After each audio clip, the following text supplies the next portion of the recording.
अस्सलाम वालेकुम everyone, welcome back on my YouTube channel. This is me Anila Nawaz. तो पिछली वीडियो के अंदर हमने डिस्कस किया था लॉ ऑफ वेरिएबल प्रोपोर्शंस को। तो आज की वीडियो के अंदर हम देखेंगे कि लॉ ऑफ डिमिनिशिंग रिटर्न्स क्या होता है।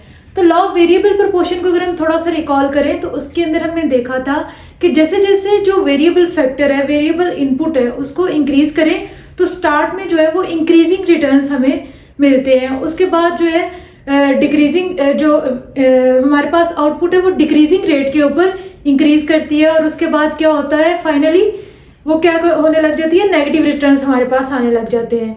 तो लॉ ऑफ वेरिएबल प्रोपोर्शन के अंदर हमने जो देखा था टोटल प्रोडक्ट और मार्जिनल प्रोडक्ट दोनों को देखा था। जब हम वेरिएबल फैक्टर को इंक्रीज करते हैं तो उनके ऊपर क्या इम्पैक्ट आता है। तो इन दोनों में लॉ ऑफ वेरिएबल प्रोपोर्शन और लॉ ऑफ डिमिनिशिंग रिटर्न्स में जो मेन डिफरेंस है वो यही है कि लॉ ऑफ वेरिएबल प्रोपोर्शन के अंदर हम जो है देखते हैं जो हमारे पास वेरिएबल फैक्टर का इम्पैक्ट है वो टोटल प्रोडक्ट और मार्जिनल प्रोडक्ट के ऊपर क्या आ रहा है। और उसके अलावा यहाँ पे हम जो लॉ ऑफ डिमिनिशिंग रिटर्न्स है इसके अंदर सिर्फ देखते हैं कि वेरिएबल फैक्टर के चेंज की वजह से हमारे पास जो मार्जिनल प्रोडक्ट है उसके ऊपर क्या इम्पैक्ट आता है। उसके अलावा जो दूसरा डिफरेंस है वो ये है कि वेरिएबल प्रोपोर्शन के अंदर हम जो है मार्जिनल प्रोडक्ट के राइज को भी देखते हैं और फॉल दोनों को कंसीडर करते हैं, जबकि लॉ ऑफ डिमिनिशिंग रिटर्न्स के अंदर सिर्फ हम मार्जिनल प्रोडक्ट के फॉल की बात करते हैं, यहाँ पे हम राइज को कंसीडर नहीं करते। इसमें हमें यही बताता है कि जैसे जैसे आप वेरिएबल फैक्टर को इंक्रीज करते हो तो उसके इंक्रीज की वजह से जो हमारी मार्जिनल प्रोडक्ट है वो डिक्रीज होती जाती है। तो मार्जिनल हमें ऑलरेडी पता है कि जो मार्जिनल है बेसिकली हम कहते किसे हैं, जो भी हमारा एडिशनल इनपुट होगी, जैसे हम वेरिएबल जो हमारा फैक्टर है जैसे लेबर है तो उसका अगर हम एक एडिशनल यूनिट लेंगे तो उसकी वजह से जो चेंज आएगा आउटपुट के अंदर उसे हम क्या कहते हैं, मार्जिनल प्रोडक्ट कहते हैं।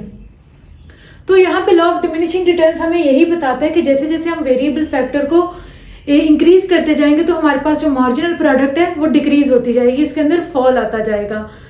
तो यहाँ पे नेक्स्ट हम इसकी डेफिनेशन देख लेते हैं कि डेफिनेशन के अकॉर्डिंग ये क्या है। It states that when more and more units of variable factor are employed with a fixed factor, then marginal product of the variable factor must fall. अब इसके अंदर ये भी जो हमारे पास लॉ है ये भी शॉर्ट रन के अंदर अप्लाई होता है। शॉर्ट रन में हमने ऑलरेडी जो पिछला लॉ पढ़ा था उसमें भी हमने यही देखा था वेरिएबल प्रोपोर्शंस के अंदर भी कि हमारे पास जो सिर्फ एक फैक्टर है वो वेरिएबल होगा और बाकी जितनी भी हमारे पास इनपुट है वो फिक्स्ड होंगी।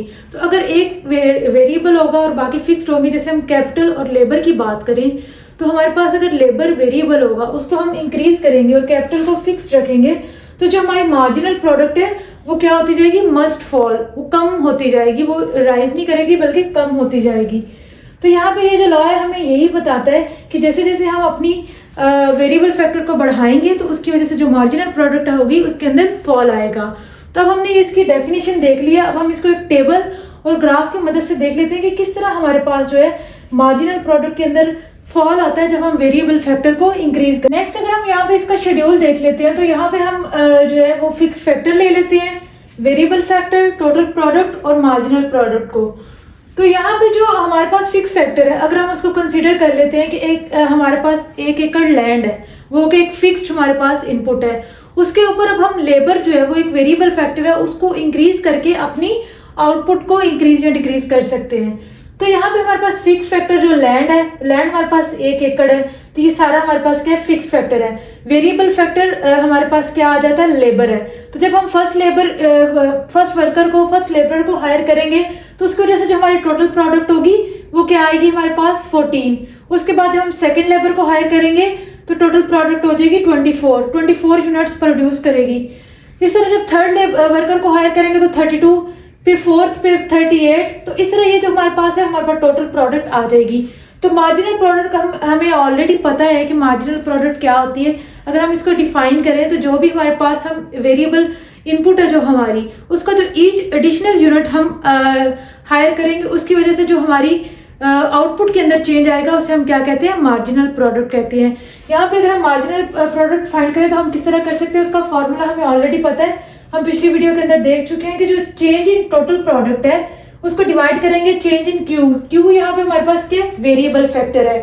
तो वेरिएबल फैक्टर के साथ जब हम डिवाइड करेंगे तो हमारे पास मार्जिनल प्रोडक्ट आ जाएगी। यहाँ पे अगर हम फर्स्ट निकालें तो 24 माइनस 14, ये हमारे पास टोटल प्रोडक्ट का चेंज है, तो वो हमारे पास आ जाता है 10। यहाँ पे इसी तरह अगर हम वेरिएबल फैक्टर का चेंज है तो 2 माइनस 1 1, 10 डिवाइडेड बाई 1, तो हमारे पास 10 आ जाएगा मार्जिनल प्रोडक्ट। इसी तरह जब हमारे पास थर्ड पे हम जो 32 माइनस 24 करेंगे तो ये हमारे पास क्या आ जाएगा 8। इसी तरह अगर हम 38 माइनस 32 करेंगे तो ये हमारे पास आ जाएगा 6।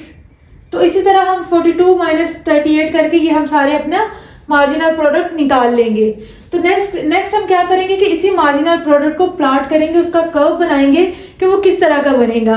तो हम इसका कर्व प्लॉट करके देख लेते हैं। स्टूडेंट की अगर हम ऊपर देखें तो हमारे पास मार्जिनल प्रोडक्ट क्या है 14।